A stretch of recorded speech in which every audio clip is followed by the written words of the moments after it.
Pemirsa, Menteri Agama Fahrul Razi menjelaskan alasan pemerintah tidak memberangkatkan haji tahun ini dalam rapat kerja dengan Komisi 8 DPR RI. Menurut Menteri Agama, situasi pandemi COVID-19 yang juga terjadi di Arab Saudi menjadi pertimbangan Kementerian Agama dalam pemberangkatan haji tahun ini. Terlebih, WHO belum mencabut status pandemi COVID-19. Karena situasi ini, hingga tanggal 1 Juni lalu, pihak Arab Saudi pun tidak membuka akses bagi jemaah haji dari negara manapun. Visa jemaah haji pun belum diterbitkan sampai saat ini.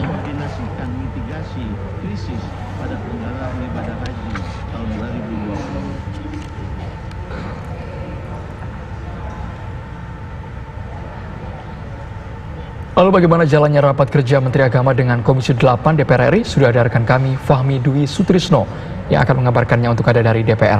Fahmi. Baik Andrew, memang rapat dengar pendapat atau rapat kerja yang digelar Komisi 8 bersama Menteri Agama Fahrul Razi yang digelar pada pukul 16.30 sore tadi, ini hingga saat ini masih berlangsung begitu. Nah, memang menarik. Rapat dengar pendapat yang digelar petang ini hanya mengkhususkan terkait ketidakikutsertaannya Indonesia dalam ibadah haji di tahun 2020. Dalam rapatnya yang digelar pada pertama tadi, ini memang banyak interupsi-interupsi atau wacana-wacana pembuka yang dilontarkan dari Ketua DPR Yandi Sutanto, juga Ketua Komisi 8 DPR Yandi Sutanto, juga Wakil Ketua Komisi 8 ini Aceh Hasan, ini melontarkan mengapa pemerintah melalui Menteri Agama ini secara sepihak membatalkan atau tidak ikut sertakan ibadah haji tahun 2020. Tadi juga Menteri Agama Fahrul Razi sempat menjelaskan karena asalnya dari pihak Arab Saudi hingga pada tanggal 1 Juni 2019 kemarin ini belum juga membuka akses pintu masuk atau kelonggaran mengenai pengurusan operasional ibadah haji tahun 2020. Memang meski juga tadi Fahrul Razi mengaku bahwa Arab Saudi memang sudah melonggarkan situasi pandemi ini, namun memang tidak semua kota masih bisa dilalui. Untuk dasar itulah, karena ini mengingat ibadah haji yang akan digelar pada 2 bulan lagi, ini terlihat mepet begitu, karena hingga tanggal 1 Juni ini belum juga terrealisasi mengenai pengurusan visa dan segala macamnya. Akhirnya pemerintah agama ini memutuskan untuk meniadakan atau tidak mengikut sertakan untuk keikutsertaannya dalam ibadah haji 2020. Namun memang ada juga yang menariknya bahwa tadi Menak Fahrul Razi dengan besar hati meminta maaf kepada DPR karena ini dilakukan secara sepihak. Dia bahkan mengaku bahwa tindakannya untuk membatalkan keikutsertaan dalam haji 2020 ini diinisiasi terhadap dirinya, bukan melalui instansi Kementerian Agama begitu.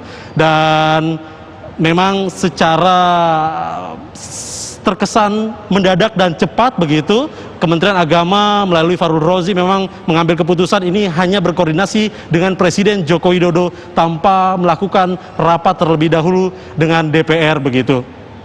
Dan juga selain adanya rapat dari Menak sendiri, ini terakhir saya mau membahas soal dana haji. Nah, tadi memang sempat belum dibahas terkait dana haji tahun 2020 yang sudah terkumpul begitu dari para ibadah jemaah yang akan berangkat di Tanah Suci. Bahwa tadi memang diketahui di tahun 2020 ini ibadah penyelenggaraan haji ini diketahui ada 1.554.866 juta rupiah, yang dimana memang 1.500 miliar ini termasuk di APBN dan BPIH biaya penyelenggaraan ibadah haji. Belum ada konfirmasi terkait apakah pemulangan di biaya haji di tahun 2020 akan dipulangkan di tahun ini. Namun memang tadi dari 1.500 miliar ini sudah terpakai sedikitnya 100 miliar ini untuk penyelenggaraan ibadah haji seperti pemesanan hotel, pemesanan transportasi yang sudah dilakukan. Meski di tahun 2020 ini sudah tidak ada penyelenggaraan haji tahun 2020 ini. Nah, selain adanya rapat di Komisi 8 terkait penyelenggaraan haji dengan Menhak ini, tadi juga sedikit kami membahas ada Komisi 1 yang menggelar rapat dengan Menhan, namun sayangnya rapat Komisi 1 dengan Menhan ini dilakukan secara tertutup dan tidak dipublikasikan ke awak media sama sekali begitu.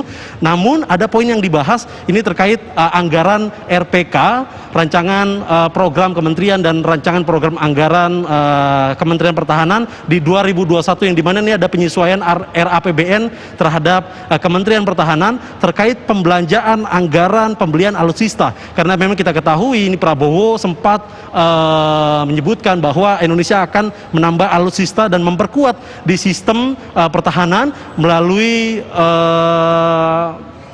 pembelanjaan anggaran di 2021. Demikian yang bisa kami kabarkan, saya kembalikan ke studio Sira dan Andrew.